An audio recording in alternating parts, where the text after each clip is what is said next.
PRP తోటి వెంట్రుకలకి మంచి benefit వస్తుందా? జీఎఫ్సీ పీఆర్పీ కంటే అడ్వాంటేజ్గా ఉంటుందా? అలానే మీసోథెరపీ ఎటువంటి వాళ్ళకి తీసుకోవాలి? మీసో డిటాచ్డ్ మీసో బైకాలిటమైడ్ అంటే ఏంటి?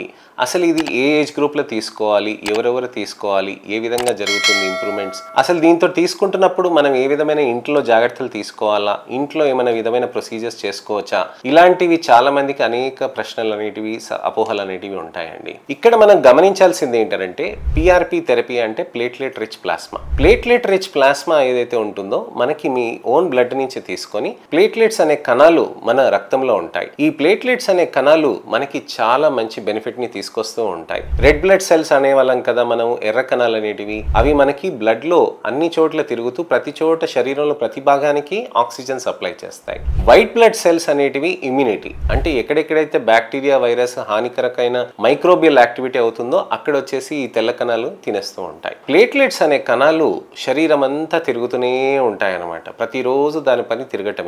కానీ దాని పని ఏంటంటే ఎక్కడైనా గాయం అయినప్పుడు ఫస్ట్ అది వచ్చేసి ప్లేట్లెట్స్ అనే కణాలు అక్కడ గాయం దగ్గరకు వచ్చేసి మొత్తం అంతా బ్లడ్ ఫ్లోని, అంటే ఎక్కడైతే మనం గాయమైనప్పుడు మనకి రక్త ప్రసరణ ఇలా జరిగిపోతూ ఉంటాయి కదండి, ఇలా రక్తం కారిపోతూ ఉంటది కదా, అక్కడికి వచ్చేసి ఆ ప్లేట్లెట్స్ వచ్చేసి మనకు అక్కడ ఒక మెష్ అనేది ఫామ్ చేస్తుంది. అక్కడ మెష్ ఫామ్ చేసి అక్కడ మీకు బ్లడ్ అనేది ఆగిపోతూ ఉంటుంది. ఆ బ్లడ్ లాస్ అంటే మీరు ఎప్పుడైనా కానీ గాయం తగిలినప్పుడు ఫస్ట్ ఒత్తి పెట్టుకుంటారు కదా, కాసేపు అయినాక ఆగిపోతుంది కదా, ఈ ప్లేట్లెట్స్ అనేదే కారణం. సో ప్లేట్లెట్స్ అక్కడ వచ్చి ఫస్ట్ బ్లడ్ ఫ్లోని అక్కడ ఆపేసి తర్వాత ఏం చేస్తాయనంటే గ్రోత్ ఫ్యాక్టర్స్ ని రిలీజ్ చేస్తాయి. ఆ గ్రోత్ ఫ్యాక్టర్స్ ని రిలీజ్ చేయడం తోటి మనకు అక్కడ టిష్యూలో హీలింగ్ అనేది జరుగుతూ ఉంటుంది. సో అక్కడ టిష్యూలో హీలింగ్ జరిగినాక అప్పుడు మనకి కొన్ని నెలల పాటు కానీ వారాల పాటు కానీ కొన్ని రోజుల పాటు కానీ మనకు అక్కడ గాయం అనేది మానిపోవటం జరుగుతూ ఉంటుంది. సో ప్లేట్లెట్స్ కణాలు ప్రతిరోజు ప్రతి చోట మనకి తిరుగుతూ కేవలం గాయమైనప్పుడు మాత్రమే ఇది ఈ విధంగా యాక్టివేట్ అయి చేస్తుందన్నమాట. సో సేమ్ ప్లేట్లెట్స్ కణాలని మనం తీసుకొని వాటిని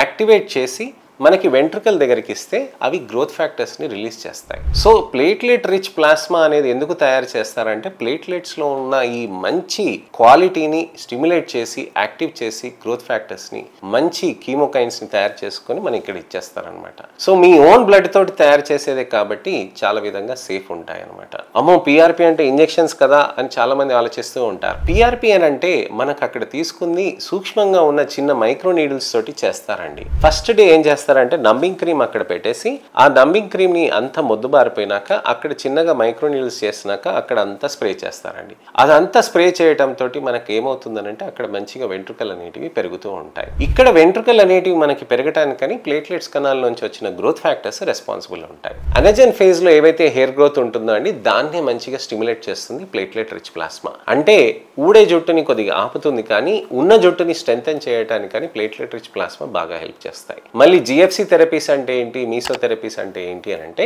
గ్రోత్ ఫ్యాక్టర్ కాన్సన్ట్రేట్ తోటి వెంట్రుకలకి ఇవ్వటం తోటి ఆ వెంట్రుకలు అనేటివన్నీ స్ట్రాంగ్ కూడా అవుతూ ఉంటాయి. అలానే మీసోథెరపీస్ అని అంటే మనకి డ్యూటాస్టరైడ్ కానీ బైకాలిటమైడ్ కానీ ఆడవాళ్ళలో మనకి అబోవ్ 50 కానీ అబోవ్ 45 టైంలో మనం చేయవచ్చు అనమాట.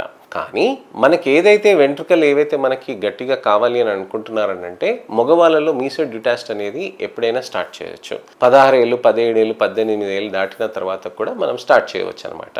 అయితే మీసో డ్యూటాస్ట్ అని అంటే ఏం చేస్తారు, మీకు ఇక్కడ నమ్మింగ్ క్రీమ్ పెట్టినాక వాష్ చేసి మైక్రో నీడ్లింగ్ చేసేస్తారు. మైక్రో నీడ్లింగ్ చేసేసి రుద్దేస్తారు అనమాట. ఇది పెయిన్ఫుల్ గా అంటూ ఏమి ఉండదండి, అంతగా ఏమి ఉండదు. అలానే మనకి మంచిగా జాగ్రత్తగా చేసుకుంటే మనకి మంచి రిజల్ట్స్ అనేటివి సాధ్యమవుతూ ఉంటుంది. యుఎస్ నుంచి ఆస్ట్రేలియా నుంచి బయట నుంచి దేశాల నుంచి వస్తారు కదండి, వాళ్ళకి వన్స్ ఇన్ 15 డేస్ కానీ వన్స్ ఇన్ 2 వీక్స్ కానీ వన్స్ ఇన్ 3 వీక్స్ కానీ మేము చేస్తూ ఉంటాం. అలా చేయటం తోటి కూడా వాళ్ళకి వెంట్రుకలు అనేటివి స్ట్రాంగ్ అవుతూ ఉంటాయి. అలానే నీడిల్ థెరపీస్ కొన్ని ఉంటాయండి, అవి చేసుకోవచ్చు. ఇంట్లో కూడా మీరు మైక్రో నీడ్లింగ్ థెరపీస్ చేసుకుంటే చాలా మంచి రిజల్ట్స్ కూడా వస్తాయి. వీటన్నిటి గురించి మీరు తెలుసుకోవాలంటే మా క్లినిక్ వస్తే మేము తప్పకుండా చెప్పగలుగుతాం అండి. నెక్స్ట్ ఇన్ఫర్మేషనల్ అవేర్నెస్ వీడియో తోటి మళ్ళీ నేను మీ ముందుకు రావాలంటే నా ఛానల్ని మీరు సబ్స్క్రైబ్ చేసుకుంటేనే కదండి పాసిబుల్ అవుతుంది. అలానే నోటిఫికేషన్ బటన్ నొక్కండి.